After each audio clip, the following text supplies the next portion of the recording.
This is in many ways the hardest video that I have ever done on this channel and will be the most raw and real video that you're ever going to see from me on this channel. I'm going to give you a personal update.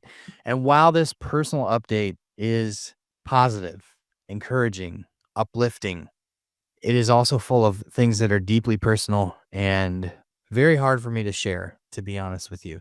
You know, if you followed along on my channel, if you haven't followed along, you can catch up in a playlist here on YouTube. But if you've been following along, you know that I've not been a fast responder or even a normal responder in some sense to GLP-1 medications. I've struggled mightily. But the last 8 months since I've done my last video have been some of the most trying times of my life from a health perspective. And that includes the year of 2021 when I was diagnosed with type 2 diabetes. So I don't know any other way to do it than to just rip the Band-Aid off and do this video that I've really been procrastinating to make. It's been a video that I know that I wanted to share, but I knew was going to require a great amount of emotional energy to do it. So I'm ready to do it. So here we are today making this video. If you're new here, my name is Dave Knapp. I'm the man on the Mounjaro. I run a online platform called On the Pen. You can check it out at obesity.news in your browser. Type it in obesity.news, and you can get updates on all things obesity medicine. And as somebody who's lived with obesity for quite some time, it's always been harder for me to share some of the more personal elements of my journey. And today we're going to get into it. Back in May, about the week before Memorial Day, I had been feeling extremely dizzy. I had been feeling just this every time I got up to move around, eventually I would feel like I was just going to pass out. And the way I've explained it to people is it felt like I was blowing up a balloon, like too hard. Have you ever done that before where you've blown up a balloon and then you're like, whoa, hey, that's how I would feel when I would get up and be moving around. And I kind of chalked it up to the fact that my son had nearly been hospitalized a couple weeks prior with a really bad case of pneumonia that ultimately a couple changes in antibiotics got under control. Then my wife picked up walking pneumonia the following weeks. And I thought, this is my body just trying to fight something. Even though I didn't feel sick, I felt asymptomatic other than this feeling like I was going to faint when I walked around. This all culminated into a Saturday, which was a day where my family and I were preparing to go to our new camper for the weekend with some friends to celebrate the extra long weekend. It was a holiday weekend, Memorial Day. And so my son Cooper and I ventured to the grocery store to make sure we had everything that we needed for our trip. As we're walking around the grocery store, this faint feeling started to intensify, and I could feel my blood pressure rising. I could feel my heart rate rising, and I was not in a good way. So I told my son Cooper, I said, "Hey buddy, we gotta go." So we went to the checkout, got the few groceries that I had, though I wasn't even able to get everything I went there for. And from the time we checked out to the time we had our groceries in the cart ready to walk out, I said, buddy, we got to sit down or daddy's going to pass out. And so we sat down on a bench, and I actually called my wife and I said, hey, I'm going to need you to come pick me up. She was dealing with the kids, trying to get us out the door for our holiday weekend. I called my mom as well to see if maybe she was a little bit more free and could come get us. So both my mom and my wife had a call out to him to come get me. And that's sort of all they knew, is that I was not feeling well at the grocery store. And it got so bad, you know, I could feel my vision kind of going. And I thought I really may pass out here. And on my mom's advice, she said, you should just I'm going to come, but you should probably call an ambulance. So I summoned my son to get somebody from the pharmacy to help us. And he did. He was very brave and level-headed and calm and cool. I was very proud of my son. And the pharmacy folks, they call the ambulance, and they helped me over to a little room where I laid down. My blood pressure at that time was about, I believe it was around 110 over 190. So very high, heart rate in the 110s, 120s. I was in a really bad way. So the ambulance came. My wife showed up. My mom showed up. They took me to the hospital. And in the emergency room, they took some imaging of my heart. They ruled out heart attack pretty quick. But they took imaging of my heart, and my heart showed that it was enlarged. I believe cardiomegaly is the medical term that they used. And not only was it enlarged, but on the X-ray, it was showing that it was backing up into my heart. The blood was not pumping efficiently, and so it was backing up into my heart, or into my lungs, excuse me. And so essentially what this is early signs of heart failure. Your heart simply isn't pumping enough blood to keep up with the demands on your system. And so as I laid in bed there, I was contemplating the idea of being 39. I was just a week away from my birthday, my 40th birthday. And I was contemplating this idea of being in heart failure at 40 and leaving my family despite all my best efforts with trying to control my weight, despite being on a medication that we know to be cardioprotective. Here I was facing the prospects of leaving my kids early, something that I ventured out on this health journey to avoid. Many of you know the story of my dad dying of a heart attack at age 54. This was a terrifying day for me. And I can't really put into words even how terrifying it was. And I wasn't afraid for myself. I was so afraid for my family, for my wife, and for my kids. All I could do was sob and apologize to my wife and pray that God would heal me, that He would find in His divine purpose, greater purpose for me to be on this earth and to be healthy. And it was in that moment that I told both my wife and the Lord, I'm going to get rid of all of the behaviors that I know aren't helping me. And the one thing that I knew was not a helpful thing was the consumption of alcohol, something that I had always done. I felt responsibly, something that was not problematic for me, just something that I knew that I could remove that wasn't probably positively benefiting my health. Later that week, to make a very long story short, they discharged me. They said the blood isn't pooling up in the bottom of your lungs. It's not pooling up in your legs. So we're not talking end stage heart failure. So you need to just go home and you'll see a cardiologist next week sometime. So I went home with this, new idea of being a 39-year-old, almost 40-year-old in early stage heart failure. Later that week, after a grueling few days, I was able to get in and see a cardiologist. All of my lab work came back remarkable, or I should say unremarkable. Everything was normal. They were pretty normal labs for an almost 40-year-old guy who's a little bit overweight. Slightly elevated blood pressure, slightly elevated heart rate, slightly elevated lipids. So I left with a prescription that day for low doses of medicine that help with all three of those things. Over the next couple of days, the dizziness and the faintness would get worse. They had scheduled me for a echocardiogram and they had scheduled me for a stress test. They wanted me to do a stress test there, and I said, I don't think you understand. I can't stand up and walk without feeling dizzy. I am going to pass out on a stress test. So they thought that's probably not good. So let's wait till this dizziness goes away. Well, over the course of the next couple of days, it gets worse and it gets worse and it gets worse to the point where I'm having this now sitting in bed, this feeling of I'm going to pass out, this lightheadedness, like again, as if you're blowing up a balloon too intensely and you get done and you're like, woo. So this is happening in bed now. And so I feel there's something greater going on here. So I went to the ER again. At this point, they admitted me. And so I was inpatiented for a couple of days. And the positive that came out of that was that I was able to get all of the tests that they needed to do, including a chemical stress test.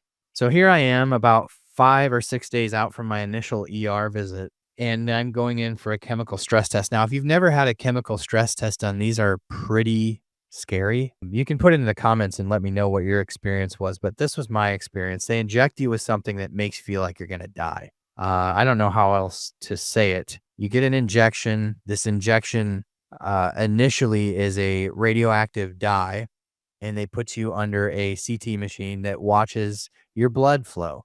So this dye dyes your blood, and then they watch the blood as it moves through the chambers of your heart.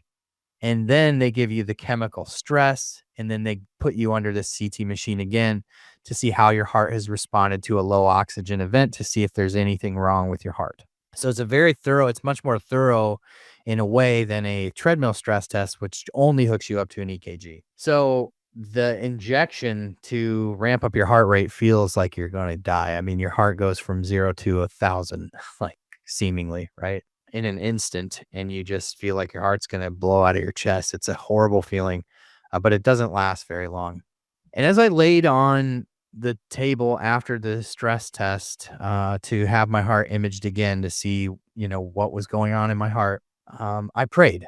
And I had been praying pretty hardcore that entire week. And I know many of you were too. So I want to thank each and every one who took time out of their day to say a prayer for me and for my family during that time. There's a story in the Bible, and the story in the Bible is about Jesus coming into town, and there's a lady who had dealt with a lifelong bleeding disorder, and she knew if she could just get close enough to Jesus to touch the hem on his garment that she would be healed. And so, channeling her faith, laying there on the bed, getting that CT scan, I just prayed to God, and I felt like he was telling me, just reach out. You just need to reach out with that faith and touch the hem on my garment. And so as I laid there, was supposed to be still, I physically reached out and just prayed, God, this is me reaching out to you and touching your garment, and just prayed with faith that I knew that God could heal me if that was in his will, and that he had the power. And this was my prayer at the time.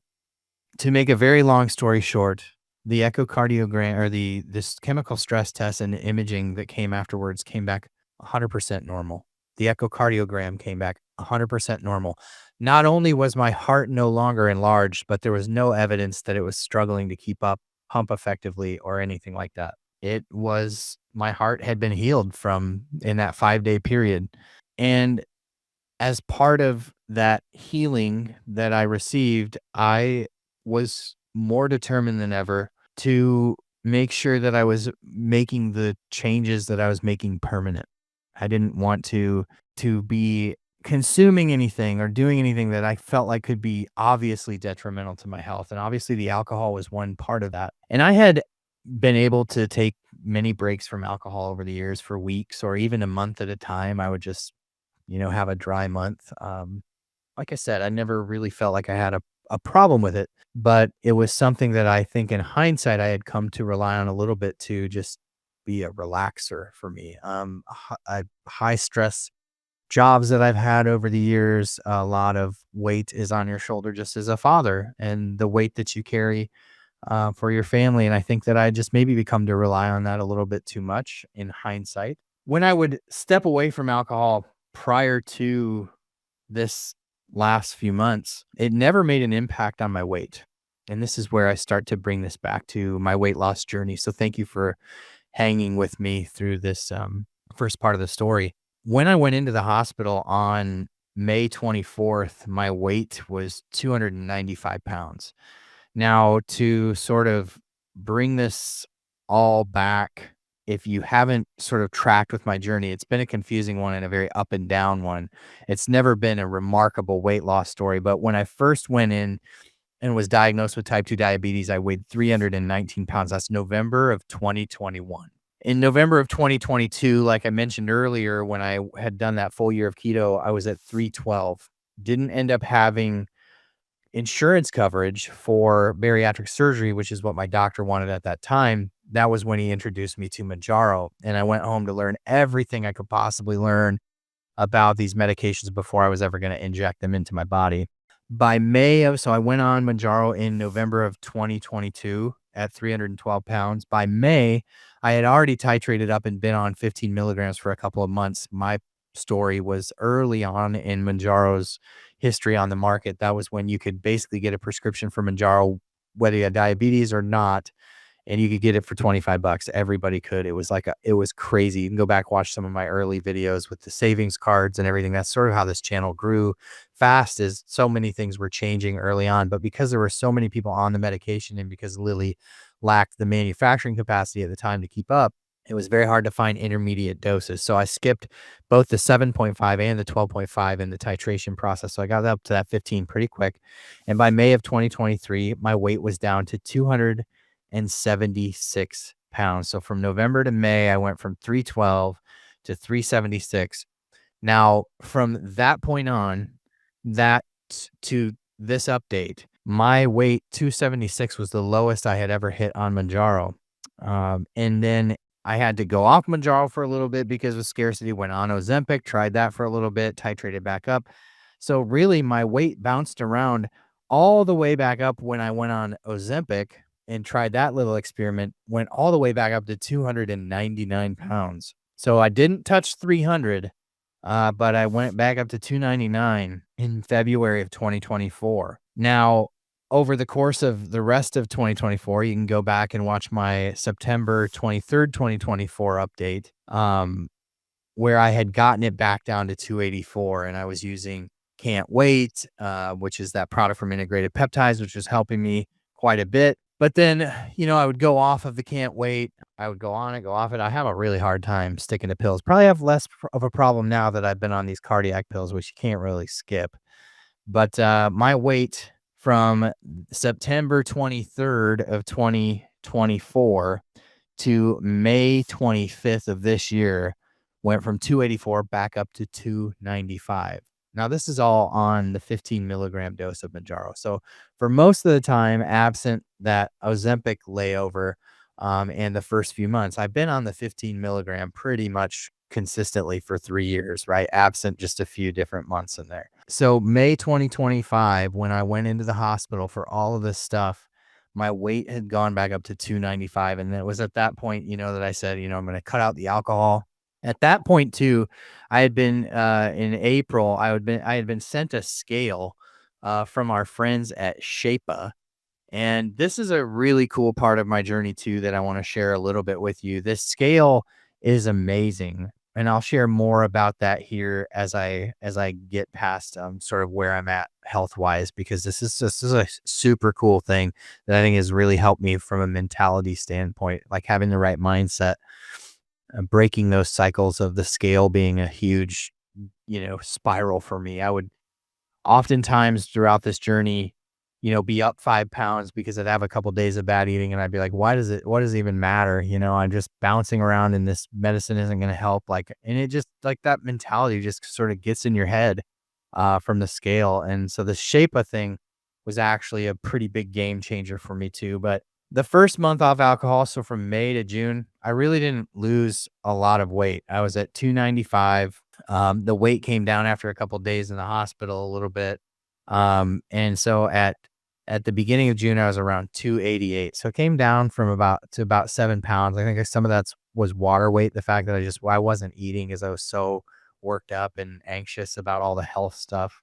But I want to say about 6 weeks into my abstinence from alcohol, something shifted metabolically. And guys, I don't have an explanation for this. I would love to unpack this with a doctor down the road at some point, but we're sitting here today is August 13th.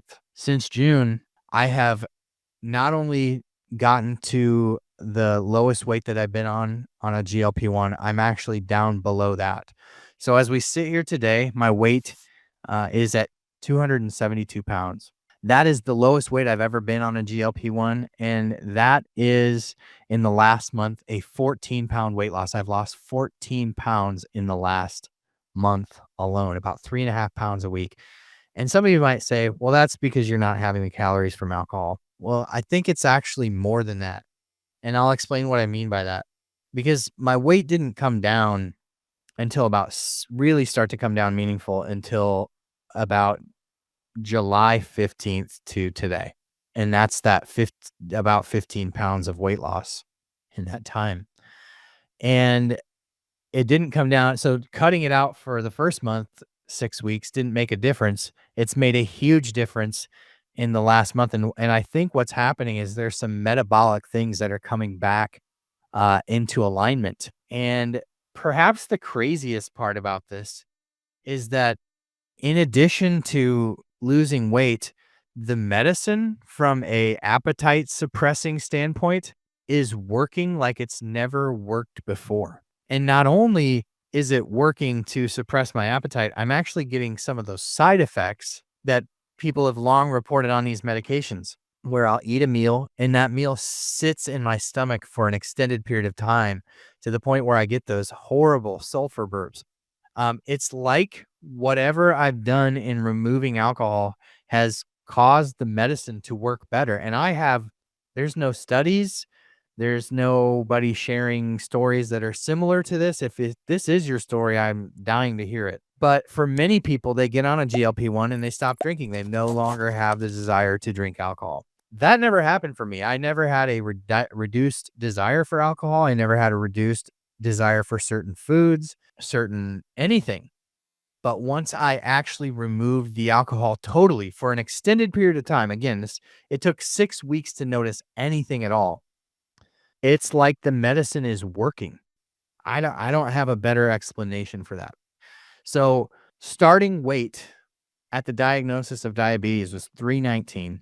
Starting weight on Mounjaro was 312. And as we sit here today, my weight is 272 and it's dropping at about a clip of about 3.5 pounds a week. It's almost as if I just started this medication. Now I am on the 15 milligram dose.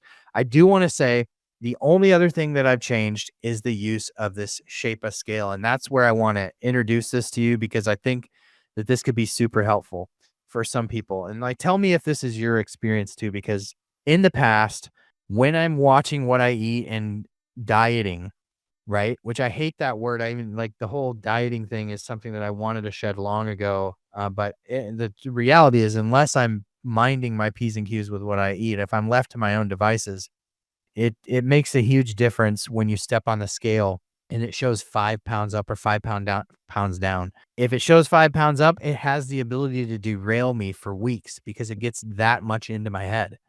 And Sabrina, our friend Sabrina, does this whole thing. She was calling it initially beyond the scale because she preaches about this all the time. It's one lousy metric, but gosh, does that scale hold a lot of weight, pardon the pun, when it comes to being able to stick to something. Here's the beauty of the Shapa scale. The Shapa scale is something that you step on and it doesn't give you a weight, right? So its whole design is to help you to avoid demotivation. So they sent me this back in April and I started using it shortly before I had all this health stuff happen. And I found it to be super helpful for me because no longer was I looking for a number. It simply gives you a color range. So there's a gray, it means you're not losing weight. And then there's a teal, which means you're losing weight slowly, and a blue, which means you're losing it aggressively. But it's looking at 10 days of data. Instead of giving you a weight every day, it's looking at 10 days of data. And it's also measuring your body composition in the background. And so you're trying to stay in a zone. So you can have 1 or 2 days of eating that maybe doesn't work with your goals, and it doesn't change because the weight that you add, it's not like you have a horrible day of eating and the weight scales up 5 to 10 pounds the next day. It's not like you gain that much fat. So logically, we know that, but it's still that number on the scale, for me at least, has the capacity to really mess with me mentally and emotionally. And so it sees that because it's measuring your body composition instead of saying, "Hey, you bad boy, you're doing bad." Now it keeps you in that zone. It's saying, "Hey, you're still on the right track here.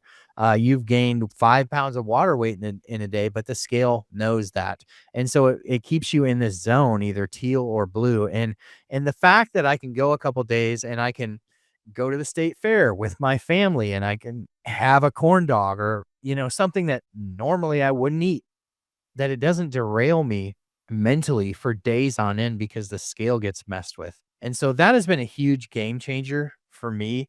I will put my personal recommendation behind this scale because I think that this is a huge pivotal inflection point in weight loss and AI where they're able to leverage the technology that's out there to really help give you a tool that keeps you on track and keeps you from that the word that I want to use, I don't want to use because it's not appropriate, but that mind mess that is created by the fluctuations of the scale.